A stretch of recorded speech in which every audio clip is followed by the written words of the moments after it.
Hello everyone, my name is Rommel Jones. Thank you for taking some of your time today to listen to this presentation. Today I'll be discussing atomic layer deposition of AM metals. But before I begin, I want to acknowledge that this work is being sponsored by the OREU program at A&M, and I want to personally thank Ms. Cantu and Dr. Dunkovich for their encouragement and support. So in this project, we'll be talking a lot about thin films. What are thin films, you may ask?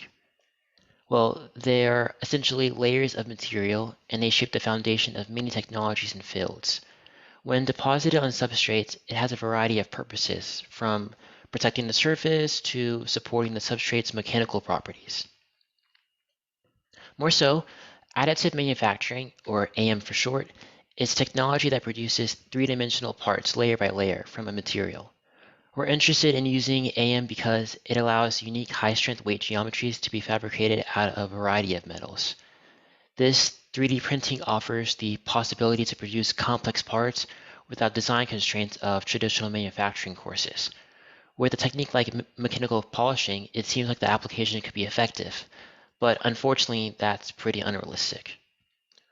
While the notion of producing these metals is excellent, different microstructures introduce alternative, more susceptible pathways for corrosion chemistry and nucleation sites, which leads to poor aging properties. With mechanical polishing, there are no means to apply this to large complex structures, so it's insufficient to use. However, the challenges of corrosion reactions could possibly be eliminated if we were to coat the AM material. AM parts have variable roughness, and these different orientations lead to surface-specific corrosion properties. The current approaches in manufacturing are not efficient enough for the complex geometry parts being constructed through AM. Typical ones used are polishing, electrochemistry, and vapor depositions. Polishing is carried out using abrasive techniques but requires physical access to the surface, so it's unreliable overall. While electrochemistry is effective for small simple geometries, the electric current required to electroplate or electropolish increases the part size, so that leads to power supply limitations. And with plating, the current focuses on the outer edges of the sample, which leads to non-uniform deposition.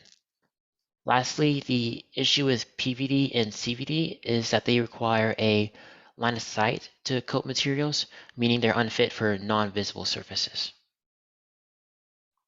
Fortunately, we have ALD to use. So atomic layer deposition is a self-limiting gas surface interaction method where one atomic layer is deposited per iteration of the cycle.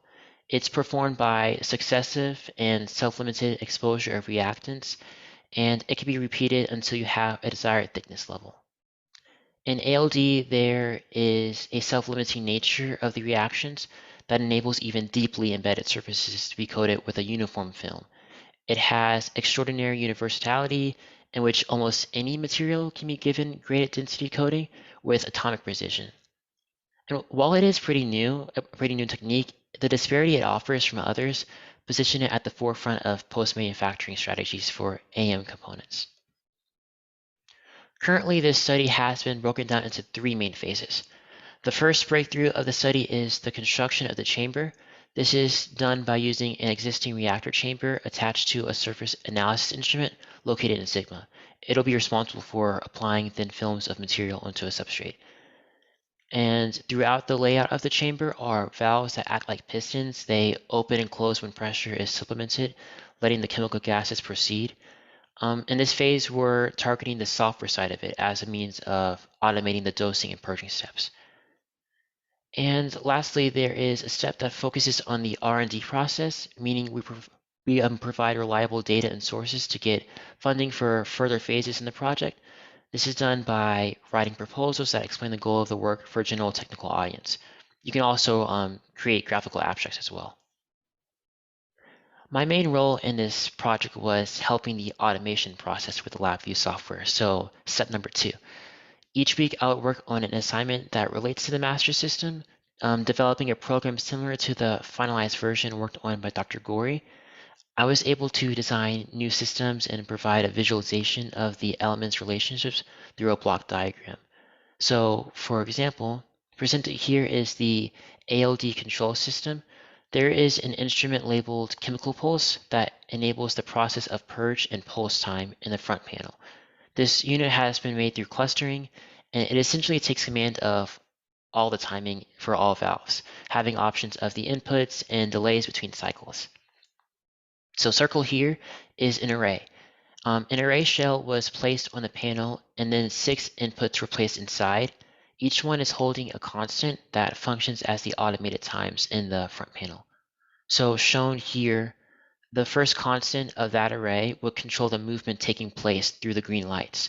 It would act as purge number 1, you could say, pumping away the gas precursor.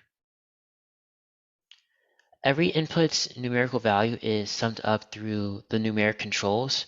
So once they're all added together, they're multiplied with an indicator. This indicator represents the number of cycles taking place in the system.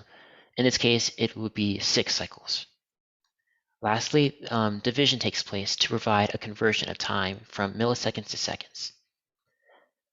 In the end, this would allow one to input the time for the precursors, whether for pulse or purge time. This would let a user input numbers here, and the software would input it as the timing valves. This would give us an accurate measurement of the deposition timing as well. So shown here is the finalized ALD control system that I designed with Dr. Gori.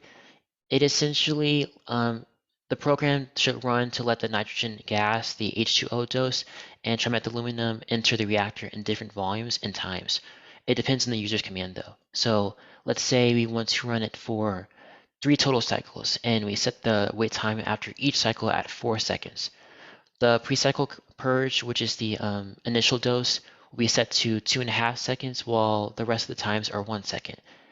As it's running, you'll see that the green lights are being lit in a specific order.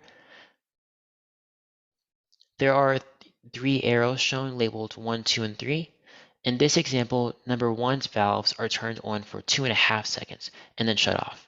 This step allows the chamber to be purged before the other chemical gases are mixed in. Then number 2 is opened for 1 second, letting out H2O. This leads back to 1 being turned on again, but this time for only 1 second. And then we have the third valve, which is opened for the same duration, releasing trimethyluminium.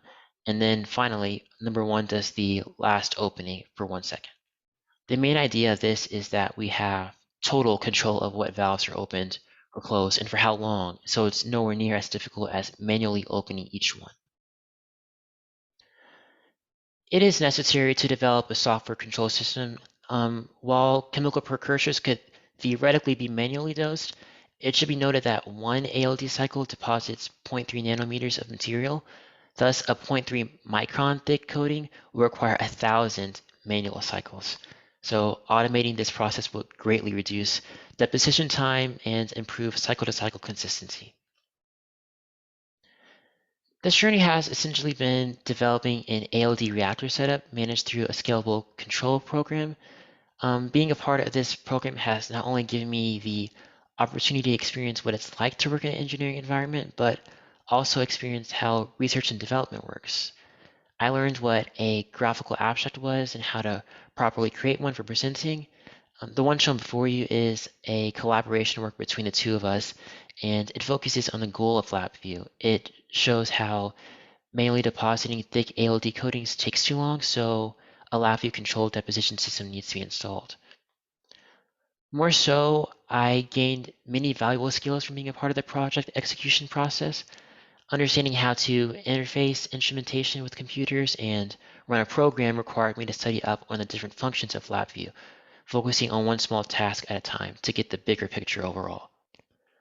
From creating LED lights to creating recipe tables that run multiple sequences at once to generating data on graphs. Soon enough, I was able to run a system that looked so complicated to me at the beginning of this program. And because the application of ALD to 3D printed surfaces is highly limited, there is a very good chance we can get a publication out of this. So I've also been working on the writing and research process to make a competent review of Scientific Instruments paper draft. The paper's central idea is around the development of the ALD reactor and how it's managed through a control system. If you have any questions about the project or anything specific, please don't hesitate to ask. Thank you very much for listening, and please enjoy the rest of your day.